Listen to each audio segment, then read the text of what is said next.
pour être plus exact, je pense, début du mois de février. J'ai rendu les épreuves qui sont en train là d'être éditées à proprement parler. Parfait. Alors, comme nous avons vraiment très peu de temps, je vais essayer de tenir. Voilà. Je vais essayer de tenir les délais. Très bien. Désolé. Alors, je voudrais tout d'abord remercier le Centre d'études catalanes de la Sorbonne et tout particulièrement Monica Weil pour l'organisation de cette journée d'études qui, en ce qui concerne Luisa Cugnier, tombe à point nommé. Elle coïncide avec la programmation dans quelques jours de l'une des pièces de l'autrice, Massacre, Uxisio en catalan, à la Comédie Française. La mise en scène est de Tommy Millot. Et avec la publication au Solitaire Intempestif de deux textes, d'abord cette pièce, Massacre, et aussi Islande, l'œuvre au programme de l'agrégation d'espagnol. Alors autant dire que 2020 est à bien des égards l'année du théâtre de Luisa Cugnier en France. Et cette projection, dans un contexte culturel autre que la Catalogne et l'Espagne, n'est pas un simple concours de circonstances. Elle répond à quelque chose de plus profond qui relève de l'écriture. Et il suffit d'être un tant soit peu familiarisé avec cette œuvre protéiforme, monumentale, Anna Prieto en parlait ce matin, pour savoir qu'elle convoque toute une série de référents littéraires et culturels sous des formes diverses, emprunts, citations, adaptations, dramaturgie, qui la situent d'emblée à la croisée de traditions diverses et variées. Et Fabrice Courrons a notamment montré dans sa thèse que, je le cite, la littérature de prédilection de Luisa Cugnier semble être les auteurs plutôt étrangers de romans et d'essais de la deuxième moitié du XIXe et des deux premiers tiers du XXe siècle, Robert Walser, Bruno Schulz, Wisława Szymborska, Luis Rosales, Dino Buzzati, George Steiner, Virginia Woolf, Carmen Laforet, Franz Kafka, Frida Kahlo et les correspondances entre Flaubert et Tourguenieff. Et à cette liste, il faudrait encore ajouter l'influence décisive de réalisateurs avec lesquels l'autrice partage une certaine vision de l'art, notamment Bergman, Chabrol ou encore Antonioni.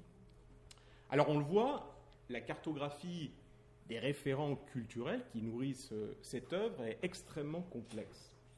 Et précisément dans la liste des auteurs que cite Fabrice, il y en a un dont l'influence sur l'écriture de Cugnier s'avère capitale, notamment dans Islande.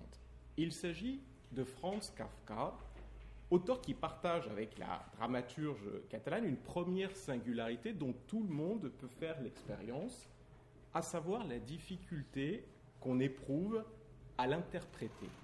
Et je parle ici d'interprétation dans le sens herméneutique du terme, c'est-à-dire en tant qu'acte par lequel on donne du sens à des signes.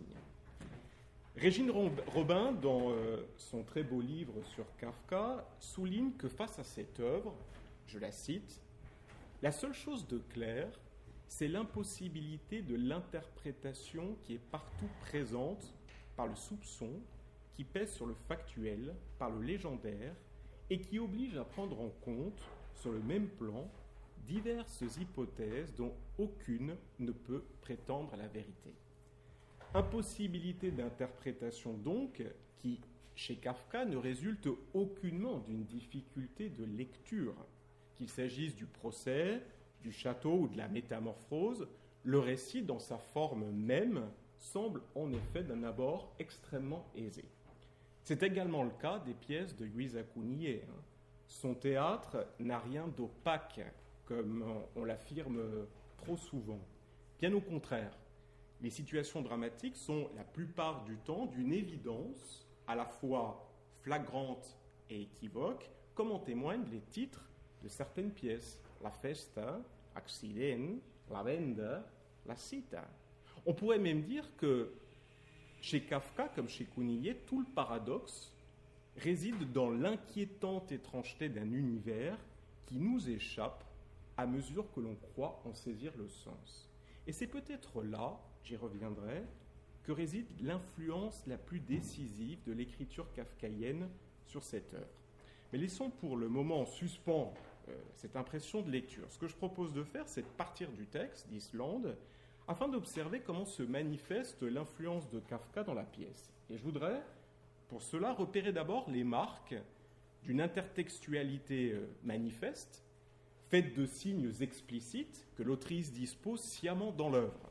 Et ce premier repérage me permettra ensuite de mettre au jour une logique intertextuelle plus souterraine par laquelle l'écriture de Kafka semble irradier la théâtralité de Cougnier. Et je voudrais enfin interroger la nature de cet acte créatif qui consiste à écrire sous influence. Car de toute évidence, il ne s'agit pas pour l'autrice d'imiter Kafka, mais de faire son propre mouvement en développant ce que j'appelle une poétique des intercesseurs. Alors, le point de départ de notre analyse d'Islande pourrait être le dramatis personae. On remarque que, comme souvent dans le théâtre de Cougnier, la majorité des personnages sont privés de nom. Ormin, Jorba, Noy, de sorte que leur identité se limite tout au plus à la fonction qu'ils occupent au sein de la pièce. Biagé, Medje, Client. Ainsi donc, ces figures semblent s'écarter d'une conception classique du personnage, individué et psychologique, pour répondre davantage au concept d'un personnage, théorisé par Jean-Pierre Sarrazac, pour rendre compte de cette puissance impersonnelle qui, selon lui, travaille le drame contemporain. Force est de constater que la littérature de Kafka fonctionne sur un mode semblable. Comme le remarque Claude David, je le cite, « Le personnage kafkaïen est une fonction, comme on parle de fonction algébrique », ajoute-t-il. Marthe Robert, traductrice de Kafka, souligne quant à elle qu'esthétiquement parlant, il est aussi neutre que les objets inanimés. Pourquoi est-il aussi neutre ? Parce qu'en vérité, il se dégage d'une personnalité au contour net et qu'il est habité par un sentiment d'étrangeté qui d'ailleurs est le sujet même de la métamorphose. Il faut toutefois remarquer que chez Kafka comme chez Cougnier, l'un personnage ne subit pas une dépersonnalisation négative qui en ferait une figure du vide, un simple actant, comme c'est le cas dans le théâtre de Beckett. On associe souvent le silence de Cougnier au silence de Beckett. Je pense que c'est une erreur. Je pense que le silence de Cougnier est beaucoup plus proche du silence de Tchekhov. Quoi qu'il en soit, le personnage chez elle se présente toujours comme un visage indéterminé sur lequel s'accumulent différents masques qu'il nous faudra bien essayer d'interpréter. Et on verra plus loin que cette constante de l'écriture de Cougnier, dans la construction de l'impersonnage, participe d'une théâtralité éminemment ouverte quant à la construction du sens. Pourtant, dans le dramatis personae, apparaissent deux noms, Robinson et Delamarche. Alors, quel est le sens de cette individuation ? D'ailleurs, s'agit-il vraiment d'une individuation ? Ces deux noms semblent, en vérité, fonctionner comme des indices placés stratégiquement en début de la pièce pour établir un lien intertextuel. Robinson et Delamarche sont en effet deux personnages que l'on retrouve dans l'Amérique, America, le premier roman de Kafka. L'autrice semble ainsi nous mettre sur la piste de ce lien comme s'il s'agissait là d'une possible clé de lecture. En quoi consiste cette clé ? Dans l'Amérique, le personnage de Karl Rossmann, qui est un jeune Allemand de 17 ans, débarque à New York où ses parents l'ont expédié suite à un scandale amoureux avec la bonne de la famille. Et dès qu'il arrive en Amérique, ce garçon, à la fois naïf et plein d'ambition, est bien décidé à devenir quelqu'un en suivant l'exemple de son oncle Jacob. Mais alors que celui-ci semblait l'accueillir à bras ouverts, il ne tarde pas à le chasser de chez lui. Quelque temps plus tard, Karl tente de travailler dans un hôtel, mais une fois encore, on le met à la porte. Et il lui faudra alors errer en compagnie de deux vagabonds, Robinson et Delamarche, qui profitent de son innocence pour le réduire à l'état de sous-fifre. Le personnage est ainsi ballotté d'une situation à une autre, toujours moins enviable, comme si une énigmatique fatalité le poursuivait. Et on remarque que le personnage du garçon d'Islande semble lui aussi voué au même sort. Il a plus ou moins le même âge que Karl. Il découvre les États-Unis et se caractérise par une naïveté extrême qui n'est pas sans rappeler le Candide de Voltaire, dont s'inspire aussi Kafka pour décrire l'Amérique. On le voit, il y a un lien intertextuel manifeste entre le roman et la pièce, un lien qui, comme on va le montrer, est au service d'une certaine représentation de la société américaine. Alors revenons quelques instants sur Delamarche et Robinson, ces deux figures kafkaïennes qui réapparaissent dans Islande. Hormis la coïncidence des noms, ce ne sont pas à proprement parler les mêmes personnages.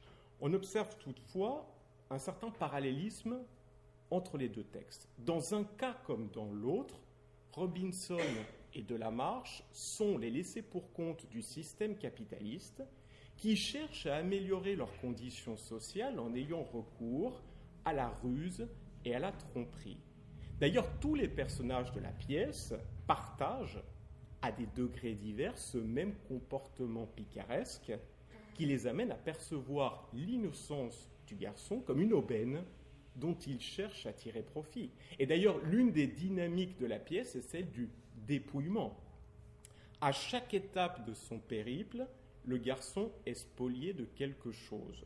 Son argent, son manteau, son téléphone, son enfance, tandis qu'on le charge d'objets détériorés. Une boîte supposément vide, je vais en reparler. Un livre dont il n'a pas le deuxième tome, un vieux par-dessus, un hot dog douteux et peut-être le désamour de sa mère. À l'instar de Karl, à mesure qu'il découvre l'Amérique, le garçon entrevoit donc un monde dégradé. Dégradé tant sur le plan matériel que moral. Cougnier semble ainsi reprendre à son compte cette démythification du rêve américain qui est déjà à l'œuvre dans le texte de Kafka. Plus généralement d'ailleurs, la pièce met en jeu d'autres références littéraires qui partagent ce même esprit critique. Je pense notamment, Anna en parlait ce matin, Manhattan Transfer de John Dos Passos, le roman que la vieille femme veut vendre au garçon dans la 3e scène, ou encore Poeta en Nueva York de Lorca, qui donne lieu à une citation cachée lorsque la vieille femme s'écrie « Per ells, tots som cambrers o cuiners, i llepem amb la llengua les ferides obertes dels milionaris que no es tanquen mai. Il s'agit là de 2 vers du rey de Harlem, cuando los camareros y los cocineros y los que limpian con la lengua las heridas de los millonarios buscan al rey por las calles. » On le voit, Cougnier tisse une sorte de lacis intertextuel qu'elle met au service de son propre discours. En quoi consiste celui-ci ? Dans Islande, l'autrice interroge la crise financière de 2008 à travers une approche qui n'est pas économique. En cela qu'elle met en lumière l'immoralité du capitalisme et ses conséquences sur la condition humaine. La pièce nous entraîne ainsi de l'Islande, c'est-à-dire des conséquences directes de la crise, la faillite islandaise en est le symbole, à Wall Street, l'épicentre du système financier pour comprendre les causes de cette crise. Et ce que l'on découvre sur le chemin, c'est une humanité livrée à ses pires démons, ayant érigé la ruse, la tromperie, l'individualisme en véritable principe. Tout se passe alors comme si la pièce prenait la forme d'un voyage au cœur des ténèbres. Anna Prieto a montré dans sa très belle thèse que Luisa Cougnier actualise dans Islande une figure récurrente de son théâtre, celle du flâneur, du personnage errant, de sorte que la pièce prend la forme d'un drame à station qui rappelle Strindberg, mais aussi la construction du roman de Kafka. Dans les 2 cas, on a affaire à un récit de formation qui, telle une immense ligne de fuite, ne cesse de déconstruire le rêve américain, ce meilleur des mondes où règne l'exclusion, à tel point que dans la pièce, L'ambition de Delamarche, qui veut devenir riche en vendant des hot dogs à Wall Street, n'est plus que la projection grotesque du mythe fondateur du self-made man, ce fantasme qui légitime l'injustice sociale en donnant supposément la possibilité à tout exploité de devenir un jour exploitant. Dans Islande, cette ligne de fuite prend également la forme d'une quête aux dimensions multiples, menée à la fois par le protagoniste et par le lecteur-spectateur. Quête de la mère, que le garçon est venu retrouver à New York, des raisons morales de la crise économique, mais aussi pour le spectateur du sens de la pièce. Si l'Amérique est de toute évidence le principal hypotexte kafkaïen d'Islande, il n'est pas le seul. Cougnier cède d'autres indices dans la pièce. Celle-ci débute dans une chambre à Reykjavik. Un employé de banque est réveillé par une jeune femme qui dit s'appeler Elsa. C'est l'anniversaire de cet homme et une pomme trône sur sa table de chevet. En vérité, ce commencement en rappelle un autre, celui du procès de Kafka, où au matin de son 30e anniversaire, Joseph K., employé de banque lui aussi, est réveillé par un mystérieux agent qui vient lui signifier un délit pour lequel il va être jugé. Joseph K. en est tellement perturbé qu'il en oublie son rendez-vous de la soirée avec une prostituée qui répond au nom d'Elsa. Et sur sa table de toilette se trouve aussi une pomme, qui est d'ailleurs un motif récurrent de toute l'œuvre kafkaïenne. On la retrouve dans la métamorphose. Le père tue Gregor Samsa en lui lançant une pomme. Et on la retrouve également dans l'Amérique.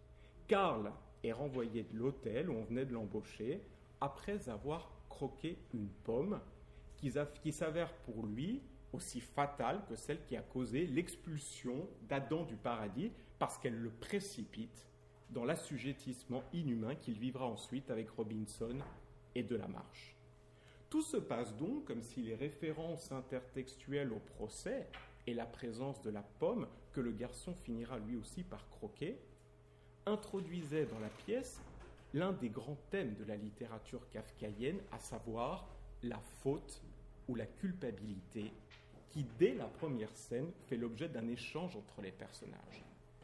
Alors que la jeune femme s'interroge sur sa part de responsabilité dans la crise, on peut dire que moi aussi j'ai levé mon verre à la faillite du pays, reconnaît-elle.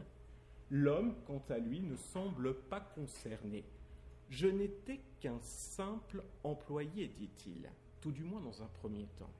La pièce nous invite ici à réfléchir sur les notions de responsabilité personnelle et collective, car comme le montre l'autrice, ce que cette crise économique met au jour, c'est bien une déresponsabilisation généralisée.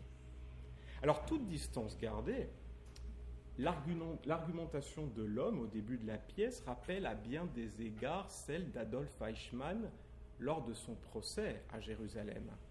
On ne peut m'accuser de crime contre l'humanité car je ne suis que le rouage d'un système. Hannah Arendt a montré que c'est précisément cette déresponsabilisation qui ouvre la voie à la banalité du mal. Alors qu'en est-il de la culpabilité dans la pièce? Je voudrais citer juste deux répliques. Job. Al meu metge diu que no hi ha culpa, que cal rebutjar qualsevol sentiment de culpa. Home, si no hi ha culpa, tampoc hi pot haver culpables.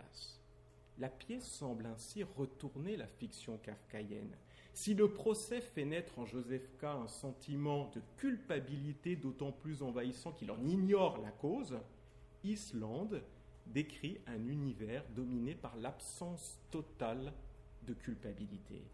Et on pourrait se demander si ce n'est pas l'émergence soudaine, abrupte, d'un certain sentiment de culpabilité dans la première scène qui est à l'origine du périple américain, c'est-à-dire la volonté de savoir, de découvrir quelle est la part de responsabilité de l'homme, cet employé de banque, dans les déviances d'un système socio-économique, le capitalisme, qui ne fonctionne que dans la mesure où nous en acceptons implicitement le fonctionnement. Le théâtre de Cougnier semble ainsi convoquer cette faculté proprement humaine qu'est l'exercice de la pensée, unique rempart selon Hannah Arendt, à la banalité du mal. On le voit, dans Islande, l'écriture de Kafka est partout présente, tant au niveau thématique que formel. Et je voudrais maintenant montrer que cette influence ne relève pas simplement d'une stratégie intertextuelle dans un texte donné, mais qu'elle a aussi une dimension plus implicite, en cela qu'elle affecte un certain rapport à la représentation qui traverse toute l'œuvre de Kounié. Alors, il y a un très beau texte dans les essais critiques de Roland Barthes, où celui-ci analyse un ouvrage de Marthe Robert sur Kafka et livre une analyse que je voudrais partager avec vous. Voilà ce que dit Barthes, et ça fait résonner à l'œuvre aussi, ça nous rappelle l'œuvre de Kounié. L'œuvre de Kafka n'est jamais une réponse au mystère du monde. En imitant le monde et ses légendes, l'écriture ne peut mettre au jour que des signes sans signifier. Le monde est une place ouverte à la signification, mais sans cesse déçue par elle. Et Barthes montre que ce qui rend possible une telle conception littéraire, c'est qu'elle est le fruit d'une technique qui ne relève pas du symbole, comme on l'a trop souvent affirmé à propos de Kafka, mais de l'allusion. Alors que le symbole est un signe sûr, qui suppose une analogie entre une forme et une idée, Barthes montre que l'allusion est une force défective, qui défait l'analogie aussitôt qu'elle l'a posée, de sorte que l'écriture de Kafka provoque constamment, je le cite, une réserve, un doute, un effroi devant les signes. Et c'est un doute semblable qui est en jeu dans le théâtre de Kounié. Au lieu de configurer une représentation du monde sur le mode de la mimésis, ce théâtre ne cesse de troubler celle-ci. Si l'écriture renvoie à une certaine réalité, très vite une inquiétante étrangeté s'installe par des actions parfois invraisemblables ou simplement très singulières. Qui est ce garçon qui surgit de sous le lit à la fin de la première scène d'Islande ? S'agit-il d'un double de l'homme, comme le propose Anna ? Est-il une projection onirique de celui-ci? Marque-t-il théâtralement le retour à une étape de l'existence où les choses auraient pu tourner différemment pour lui? Tout comme l'œuvre kafkaïenne, le théâtre de Kounié semble lui aussi fonctionner sur le mode de l'allusion, en cela qu'on ne peut le ramener à une signification unique. Du reste, il y a un motif dans Islande qui rend compte de cette écriture insignifiante, et il s'agit de la boîte blanche du voyageur qui accompagne le garçon tout au long de son périple. Que contient cette boîte? Les plans d'une invention permettant de provoquer la pluie, comme l'affirme le voyageur? Absolument rien, comme le pense le médecin pour qui le voyageur est un escroc. Quelle est la valeur théâtrale d'un tel objet? Je voudrais reprendre l'idée du médecin. Si le voyageur est un escroc, alors tout son art consiste à spéculer ou nous faire spéculer sur l'existence d'un objet. Et on pourrait se demander si ce n'est pas là aussi le propre de l'économie financière. Plus on parle de la valeur d'une action, plus cette action gagne de la valeur. Voilà en quoi consiste la spéculation boursière. Et c'est précisément la perplexité liée au décalage grossier entre une réalité donnée, la boîte, et ce que l'on y projette, une invention extraordinaire qui est la cause même du krach boursier et donc de la crise économique. Reste pourtant une énigme pour le lecteur-spectateur. La boîte est-elle réellement vide? Nous ne le saurons jamais, car le garçon ne l'ouvrira pas. Et d'une certaine manière, cette boîte est comme une synecdoque de la pièce, et peut-être même de cette écriture allusive, où ce qui fait sens, ce n'est pas la découverte d'une vérité, ce que contient la boîte, mais au contraire, la conviction que la vérité est à jamais insaisissable, bien que sa quête soit compulsive.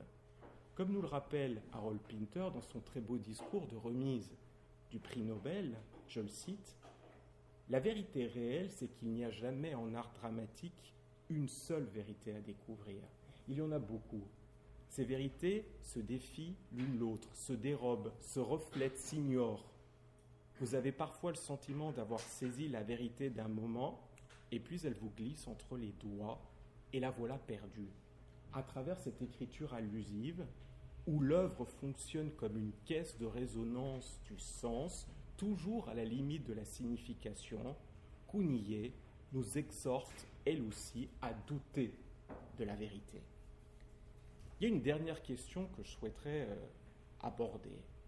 On vient de voir que cette œuvre est sous l'influence de Kafka. Pour être plus exact, comme je le disais en introduction, elle est aussi à la croisée de toute une multitude de traditions diverses qui lui confèrent sa singularité.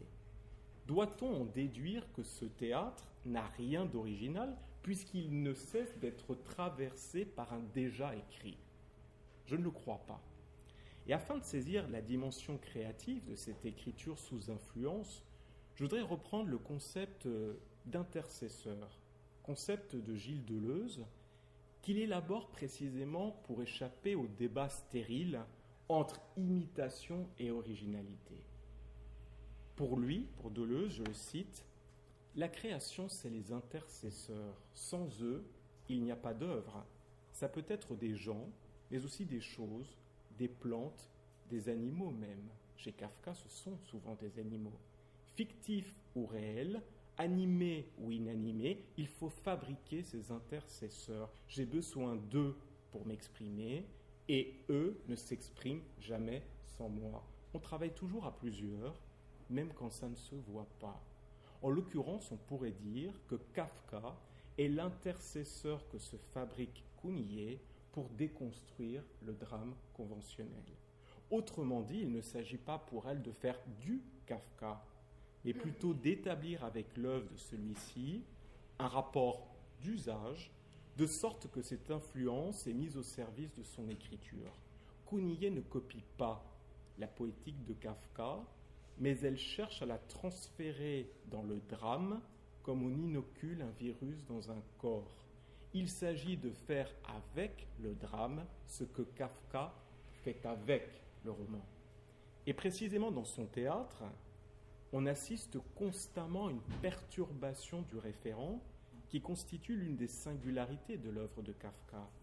Car au-delà du monde réel, cette écriture fait toujours signe vers une autre réalité, invisible, illisible, mais qui cependant fait irruption dans la vie banale des personnages, les inquiète et les transforme radicalement. Pourtant, nous n'avons jamais la clé de ce déchiffrement, de la même manière que nous ne saurons jamais ce que contient la boîte du voyageur ou qui est ce garçon qui surgit dessous le lit.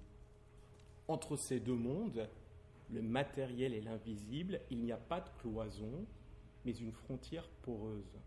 Celle-ci participe d'une logique qui prend parfois l'aspect du rêve. Dans la première scène d'Islande, l'homme n'est-il pas dans son lit?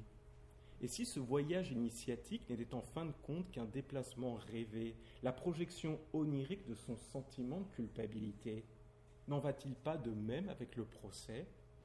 Chez Kafka et chez Cougnier, ce brouillage des frontières change la représentation du réel qui perd sa consistance, comme si le réel se déréalisait jusqu'à devenir hypothétique et incertain, aussi illusoire peut-être que la fiction elle-même. Ainsi donc, cette écriture sous influence répond à une poétique des intercesseurs formant une série, dont Kafka n'est que l'un des maillons. Strindberg, on le disait ce matin, ou Bergman en sont d'autres. En perpétuelle évolution, toujours connectée sur d'autres dramaturgies et d'autres arts, l'œuvre fonctionne tel un immense kaléidoscope qui se recompose incessamment sous des formes singulières sans jamais perdre son essence. Et celle-ci réside peut-être dans cette impression première que j'évoquais tout à l'heure, celle d'une impossible interprétation qui paradoxalement ne cesse d'ouvrir le sens. Comme toute œuvre, celle de Cougnier interroge le monde, mais elle partage avec l'écriture de Kafka une particularité. Elle est une question sans réponse.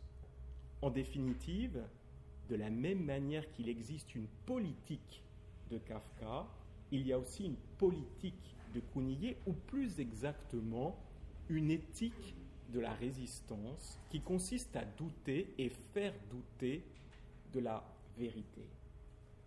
On ne devrait jamais dire une chaise, mais une peut-être chaise, affirme Wittgenstein.